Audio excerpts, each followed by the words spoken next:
We're here at the Lock Tavern in Camden, and we're about to have a chat with the fantastic photographer Martha Cooper. We've brought her a present, which is a camera, cut out cardboard camera with a kind of prismy lens in the middle.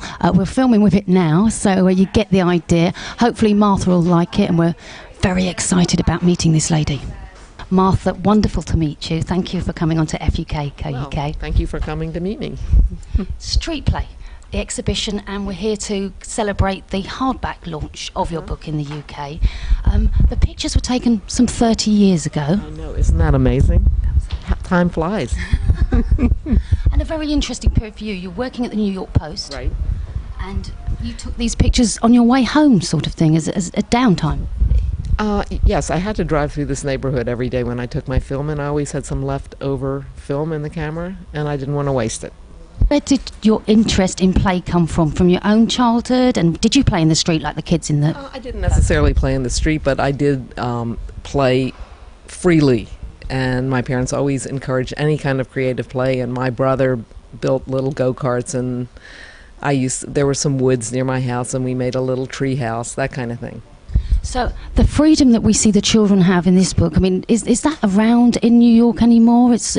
No, sadly, I don't think it is around for a number of different reasons. One, these neighborhoods that the kids were playing in were pretty much devastated by buildings that had been torn down, and there were many vacant lots that were unguarded, no fences around them, that kind of thing. This neighborhood, the Lower East Side, this is Manhattan, it's not the Bronx, has been completely built up now. Many expensive, brand new apartment buildings, condos, co-ops. And also, remember, there was no AIDS back then, so there wasn't the danger of getting a needle, say, infected with AIDS. And plus, I don't think there was the same emphasis on child abuse, which is something we hear a lot about now. So I don't think you would find parents sending their kids out. A lot of these kids were supervised by slightly older kids. I think the parents are more watchful now. Indeed, we don't see any adults in these pictures. It's purely the children. How did you make yourself invisible to take these pictures? Because ordinarily, when you point a camera at a child, they stop and pose. It's true, they do. Partially, I drove through the same neighborhood almost every day, so some of these kids got to know me, and sometimes if you just hang out for a little while, they just ignore you and go about their business, and that's what I sort of was aiming for. Maybe we could look at the go-karts picture, because that's incredible, the amount of work that's gone into making those go-karts. My favorite go-kart picture is one where they made it from a police barricade.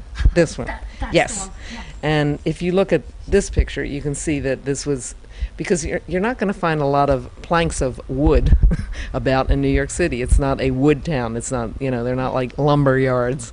We're in an urban area, and so for kids to find building materials, we've got a milk crate and a police barricade. And I mean, the wheels involved, and I mean, it looks like a fully functioning vehicle. It's pretty classic go-kart structure here. And you know what? I haven't seen one of these for 15 years, which is kind of sad. What I like about these kids is that they are sort of urban naturalists, and they were looking to collect something living. Now, I used to collect fireflies because I had a more of a suburban upbringing, but I could definitely relate to these kids. They were just looking to collect something that was crawling, and what they found was regular old flies. Is playing something that's important in your life still? Do you still learn to? Yeah. I don't play that much. It's kind of sad. Okay, we'll have to have a little game with you after this. Get a bit more. We need to play more. Yes. Yeah. I'd be interested to know about how you came to use cameras. I know that your dad gave you a camera when you were very young, 3 or 4. More like 2 or 3. Yeah, he gave me a camera in nursery school, and I used to take it to school. And I think I just grew up kind of looking at things through a camera. I got a lot of positive feedback from my dad when I took a good picture, so I was always trying to please him by going out and getting more, and now I feel a little naked if I don't have a camera with me. Kodak, that's a real passion and love. The first camera was a mini Kodak Brownie. It was. And then you developed on to. I have to say I have not been loyal to Kodak recently. You know why? Because they did not keep up with the digital world. So I had to, I don't use film anymore. Not at all. Not at all. No film. What's your preferred camera now then? Oh dear, are we going to be?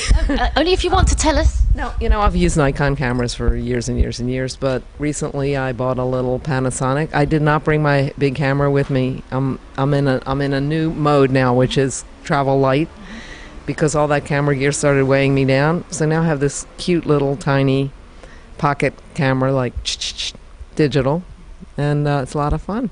So you didn't? Did you have any reluctance going over to digital, or Yes. did you embrace it? I did not embrace it. It took me a while, and I've been known to say, or I had been known to say, when I have to do digital, that's it. I'm retiring. But then it sort of came faster than I thought it was going to be. When I first started seeing digital cameras come on the market, I thought, no way I'm ever going to switch to that. But I couldn't not switch to that. So once I tried it, it turned out I loved it. And are you a photoshopper as well? Do you? I am a photoshopper. I found out at first I was quite disdainful of Photoshop, like this isn't real and you can change everything, and now I'm like, oh wow, you can change everything. Back to street play for Yep. a minute.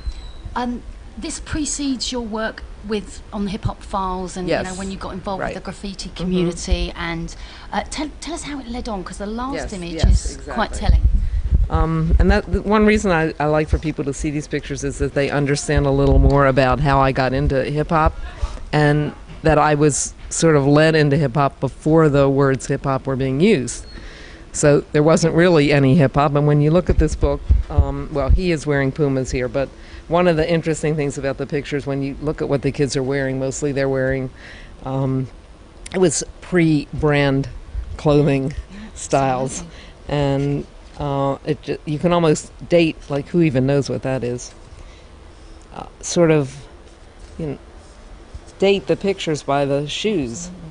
And nowadays, of course, it's like a different story, very expensive sneakers.